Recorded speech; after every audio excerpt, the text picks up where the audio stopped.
Good evening, everybody. This is Ken from Positively Osceola. Thanks for joining us again on our evening. Well, as far as you know, this is coffee club. Okay, there's nothing in here, guys. It's yeah. Some of us were unprepared, but yeah, we have a great segment for you tonight. I am joined for doing this Brady Bunch style right above my head. This is Elijah Gunn from Harmony High School. He is the Orange Belt Conference Male Scholar Athlete of the Year. And across the street and on the other side, yeah, I think everything's backwards there. This is from Liberty High School, a multi-sport athlete, and she is the OBC Female Scholar Athlete of the Year. And then over here, hey, I got it right. This is Ryan Adams. He is the athletic director for the county. So everyone, thanks for taking some time out this evening and joining us on a little Positively Osceola Coffee Talk. How is everyone doing? Good. Doing good. Doing very well. Thank you for having us. Excellent. So, Ron, I'm going to turn it over to you real quick, just to explain what the OBC Scholar Athlete Award is. I know we've been doing it for a few years, and what exactly, defines a candidate for Scholar Athlete of the Year. Absolutely. Again, thank you for having us, and especially to Emma and Elijah. This award was started, probably, I think it was 4 years ago now, where we wanted to have an opportunity to recognize our student athletes for their accomplishments in the classroom as well as on the field. So the criteria for this award is based on a student athlete who participates in a minimum of 2 varsity sports, and each school submits a male and female. And from there, we have a committee that gets together and we go over the individuals and we make that selection. And obviously, Emma and Elijah were our candidates this year. Both 4.0 students, 4.5 and a 4.6 weighted GPAs. Emma is a 3-sport athlete and Elijah is a 2-sport athlete. And to maintain a 4.0 over 4 years, participating in a minimum of 2 varsity sports is just a phenomenal accomplishment, and we're very pleased to recognize them. We're so sorry we can't do it at our end of the year awards night. Great steak dinner where we recognize all of our athletes. So hungry. Coaches, our schools. And we're so sorry that was unable to take place, but it doesn't change the fact that you've earned it. And as soon as the trophy shops open up, we'll have those crystal trophies over to you just as quickly as possible. But it's such a pleasure to be here and recognize you for your accomplishments. A lot of people always see the stats that take place on a field, and we wanted to ensure that we recognize our student athletes for their academic performance. And so basically at the end of the year, we have our volunteer community service award recipients, our athletes player of the year, and our academic player of the year as well. So we kind of have a perfect triangle of recognition for our athletes, and you two are part of that. It's a great accomplishment. So again, congratulations. Gotcha. Before I talk to our scholar athletes and run down a couple of the other award winners, we had a couple. I know the athletes of the year. We're gonna set them up. Try to get them later this week. Both pair of juniors, Eno Inyang from St. Cloud, volleyball, basketball. She's a thrower for the track team. And then Jacobs Hines, wrestler from Osceola, state champion at 138 pounds after being a state runner-up as a freshman and a sophomore. So congratulations to them. And also our athletic director of the year, Rick Tribbett from Celebration, and the Mike Fields distinguished coach of the year honor. That went to Scott Morleggy, the girls soccer coach at Harmony as well. So now I want to just turn it over to our athletes, and I'm going to go ladies first. Emma, first of all, congratulations. I know we did some digging on. We had the M. Dean Cherry Award winner as well for coach there. First year we ever had a tie. And Emma, your softball coach, Catherine Penninan, took half the trophy, and then Waylon Craig, the boys soccer coach at St. Cloud, took the other half. No, we didn't take a hacksaw to it and actually cut it in half. But no. So so we're going to start with you. And first of all, I know, Elijah, you're also involved in the spring sport, too. You're playing track, and of course, those seasons got cut short. And my heart bleeds for you guys, but no more than Emma up there. I know the softball team was off to a 6-0 start. Success that Liberty's never seen in that program. I know last year was a good year. I know you guys were right around 500, which that set school records right there. First of all, congratulations. And how hard was it to sort of just after, going undefeated when you do have to shut it down? It was definitely hard. Like, I bet if you asked my parents, they would talk about how much it was like we were all like upset about it. But at the end of the day, I'm super proud of everything that we accomplished this year, even though we didn't get to finish our season. And I'm just super thankful for our coach. As you said, she won an award. She deserved the award. She was the person who led us to the 6-0 lead. So, like I said, I'm just thankful for the opportunities I've had these past 4 years, and I couldn't be more grateful. So.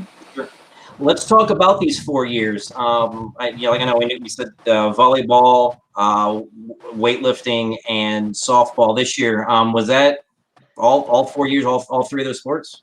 So volleyball and softball were all 4 years, and then weightlifting was something I picked up my junior year, and it was originally just so that I could condition for my other sports, but it actually turned into one of my favorite sports because I ended up being really good at it, and I found a passion for it, and I continue to lift weights after the seasons are over. So yes, that's how I started. Gotcha.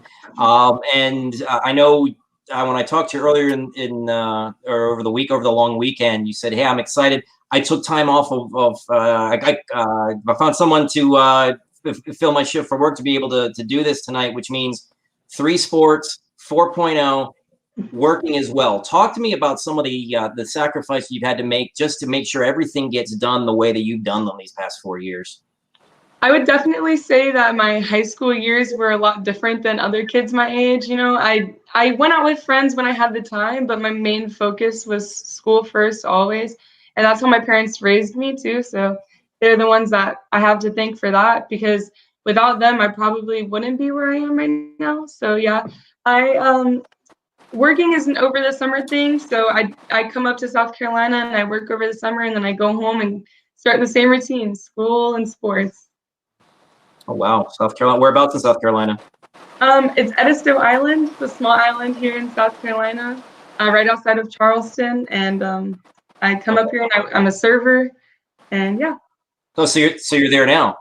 Yes, sir. I'm like in my grandma's house, and I left work and came home, and I'm probably gonna end up going back to work. So I had no idea. I thought you were in town. That's great. How's that for dedication right there? I was just about to say, 3 states away. I was supposed to be in Hilton Head 2 weekends ago. That's why I asked about where in South Carolina. So I have some Clemson football stuff over here. My family's huge Clemson fans, so it's real South Carolina out here. Okay, gotcha. Very cool. So, what is next for you after you get back from South Carolina? As far as school, I don't know if what your plans on playing for sports later on, maybe intramural or anything like that. But just give everybody an idea what's next for Emily. So I'm going to the University of Florida. I'm going to be studying biology, following a pre-med track. I do not plan on playing sports unless I do intramural, just because pre-med is already a lot to take on. And I ended up graduating with my associate's degree. So when I attend the University of Florida, I'll technically be a junior. So that means harder classes. So I had to sacrifice sports for other passion, which is medicine. So. Ryan, we didn't do this stuff when we went into college, did we? No, we did not have those opportunities when we were in school. That's for sure. I don't know what kind of hurry these kids are in. The real world will come soon enough. They don't want to go to school for 4 years. Okay. Yeah. I'm scared for sure.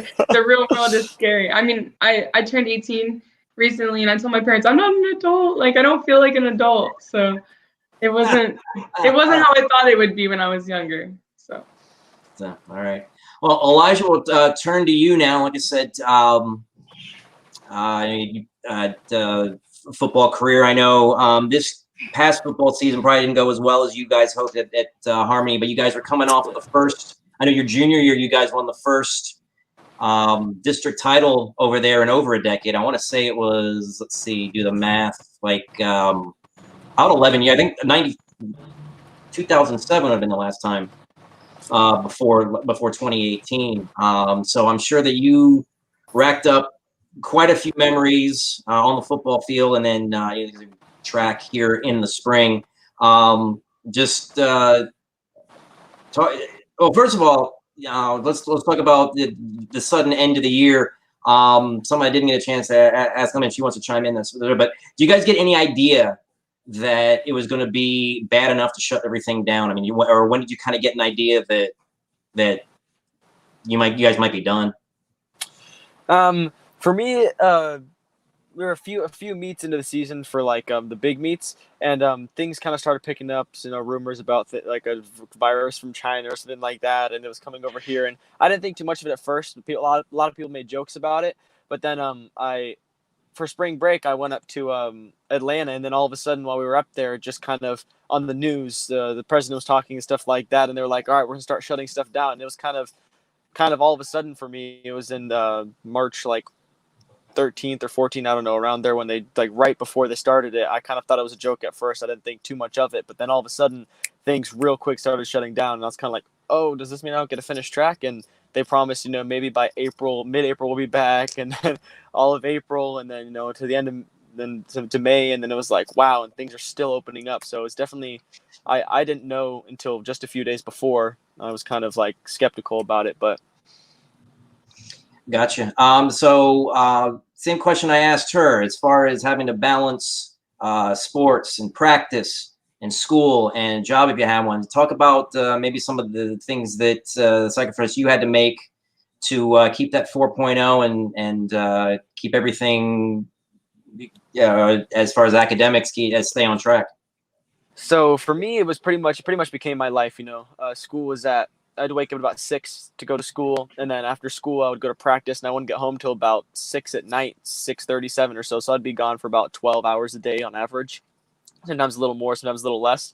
And I had to go home, and I had several hours of homework because I was in AP classes and I took engineering, and so I had a lot of homework all the time, and I probably got 4 to 6 hours of sleep a night. So I was just grinding it out and going for it, but it took a lot of dedication. DE definitely took a lot off me when I could schedule my own classes whenever I want, and I only went to school for a couple hours a day. I also got my AA just like she did. It took a lot of stress off me, but along with that, I was also in like 3 of the choirs: the advanced choir, the a cappella group, and the men's choir. And so I had to learn all that music and go to rehearsals and do concerts and stuff. So I had to balance a lot, just basically with just my life. And I didn't hang out with friends ever. Probably once every month I hung out with a friend outside of school for like an hour, but I didn't hang out with anyone. I basically did homework and school and choir, and that's it. Well, then, I don't know about you, Ryan, but I'm starting to feel a little insignificant, huh? This is exactly why they are our student academic athletes of the year. This is exactly why. They are 2 fantastic choices. Every school's got great athletes and student academic athletes, but these 2 absolutely stood out above when it was all said and done. So. In fact, you might know it because I know I only did the searching on Liberty when Coach Penninan won her share of the Coach of the Year. I know the Liberty Trek coach from 2015 won at Liberty. Off the top of my head, I'm trying to think of a Liberty athlete that's won any of these awards. Not coming to mind. You'd have the list. We had the Player of the Year. Marquez Pierre had it in football. Okay. That would have been a couple years ago. 13? He went off to Syracuse but yeah, it's great to see the award moved around to schools, but at the end of the day, when we look at it, the committee picks these top athletes, and Harmony's won it 2 years in a row as the student male academic athlete of the year. So it's very exciting. It's just a great way to recognize them for their hard work, and a lot of people just don't know. And I'm glad they both shared with us what they're actually doing on a daily basis, because there's a lot of sacrifice, and people don't see that. They only see the end. They don't see everything that goes into it. So, yeah, excellent. That's why I wanted to bring them on, just to show off to everybody the student part of student athlete, how important that is, because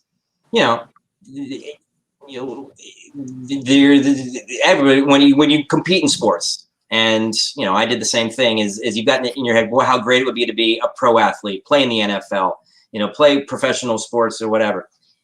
In reality, that happens about 1 or 2% of our students. That's 1 out of every senior class, if that. So you've got to have that education to fall back on. So I'm going to kind of wrap this up a little bit. First, I want to ask these kids one more. We'll start with you, Emily. 2 things. One, if list of folks you want to thank, and also if you have 1 or 2 memories from your athletic career at Liberty that you're going to take with you for on to college and into your adult life, which you have reached. Unfortunately. I think I just mainly need to thank my family. Like I said, my dad and my mom are my 2 biggest supporters. They were the ones who raised me to be the person I am today. And without them, I wouldn't be here. And my grandparents for helping my parents out. I was a lot to handle, I'm pretty sure. I mean, driving me to softball and dance and all that kind of stuff when I was younger. I definitely am glad that I'm proof that what they did worked. So all of my family and my coaches, they surprised me with my Zoom call when I won, and I told them, like I said, they were the ones who were so flexible with my schedule. I was president of clubs and going to school, doing dual enrollment, trying to make my schedule so I can do sports. Like, it was everybody. So thank you to them. And I think the most important memories that I have are from the bus rides home from games. I wouldn't say there, because after we won, it was like a relief bus ride. But if we lost, I feel like we always just reflected on why we lost. And I feel like that's the most important thing about being an athlete, is being able to understand why you lost, get over it, and work harder. And I think that's why that would be the most memorable thing. I took a lot of those bus rides in my career. I don't know, a lot of winners, but gosh darn it, we tried hard. Elijah, same question to you, who you want to thank, and also 1 or 2 of the top memories you'll take with you. So I definitely want to thank, obviously, my parents, because they've been very supportive of me, getting me to practice, freshman and sophomore year, and making sure I had the proper equipment, mouthpiece cleats, anything I needed, the proper spikes for pole vaulting or whatever I did. They made sure I was there. I think when I was younger, they pushed me to do my homework. No matter when I got home, they were like, homework first, then you can do whatever you want. So they pushed me to be better, to make sure I got my stuff done, had good time management skills and that kind of thing. So it's very important. Definitely my coaches, because my football coaches and my track coach pushed me a lot to be better, and they always wanted me to make sure that if I did a rep kind of half slap because I'm exhausted, they'd be like, nope, do it again, you're doing it the right way. And it kind of instilled the that kind of drive in me to make sure I do my best at everything. Few memories that were just outstanding is in football, definitely there was a really, really good brotherhood there. A lot of those people, I'll definitely will, if they ever called me 20 years down the road, I'd be there immediately. And I would hope that if I called them, I know for a fact they would be right there with me. For academics, it was good to see what I want to do with my life, because I was very grateful for the opportunities that I was presented for, things like dual enrollment, to find out what I want to do and change my major a few times on someone else's dime. But it was thank my parents and brotherhood and opportunities, but that's all. Okay, I'm trying to think here. I'm not sure if we got with you as far as what your future holds. For me? Yeah. Oh, yeah. Okay. So, I got a whole bunch of offers, full ride and that kind of thing for football, but I ended up not taking them because I kind of got burned out. Even though I'm playing for years and that kind of thing, just I don't know why, but I'm going for with Bright Futures and several other merit-based scholarships to UCF to take a business and marketing degree, because I love business and marketing, accounting, as boring as it sounds. I love that kind of stuff, and I'm actually getting into the stunt industry for film. My mom knows a whole bunch of people in Hollywood and Atlanta who have done stunt doubles for like Johnny Depp and Chris Pratt for Star-Lord and stuff like that. So I'm going into stunt and I'm going into business. Stunts and business. So instead of throwing your body around on the football field, you're throwing them around on the sound stage. Yep. And then you're going to profit off of them. You have got the world by the strings. Congratulations. Congratulations, Elijah. Congratulations, Emma. Much good luck to you guys going forward. like I said, my heart bleeds for you guys. You didn't get to finish out your seasons, especially Emily with that the softball season. I would have loved to see what you guys would have done, especially in a district tournament in a district that included a team like Bartow. I just want to see what you guys, how that would have stood up. I know you had Osceola and I believe St. Cloud on the schedule later in the season, and they sort of, sort of softball around here. They sort of set the tone on the game around here. So I'd love to see what you guys would have done against them. So it kind of breaks my heart how it ended. Ryan, anything else you want to add before we wrap this up? No, I'm good. We've said it all. We can. It's just an absolute we can always pleasure. say more, but yeah. We wish you all the best, and you both have it right there in the palm of your hands. And we have no doubt you're going to go on and be successful and do some great things. And again, congratulations. Right. And when you guys make it big, Emily, when you're curing future coronaviruses, and Elijah, when you're ruling the business world, just remember us. Remember where you came from, and I have no doubt you guys will do that. So, like I said, this is Ken for Positively Osceola. Thank you, folks, for joining us this evening. We'll have a lot of more great content for you tomorrow and the days down the line. So, thanking Emily Stevens from Liberty High School, Elijah Gunn from Harmony High School, and Ryan Adams, the Osceola County Athletic Director. Again, this is Ken from Positively Osceola. Thank you for joining us, and we are making a positive difference in Osceola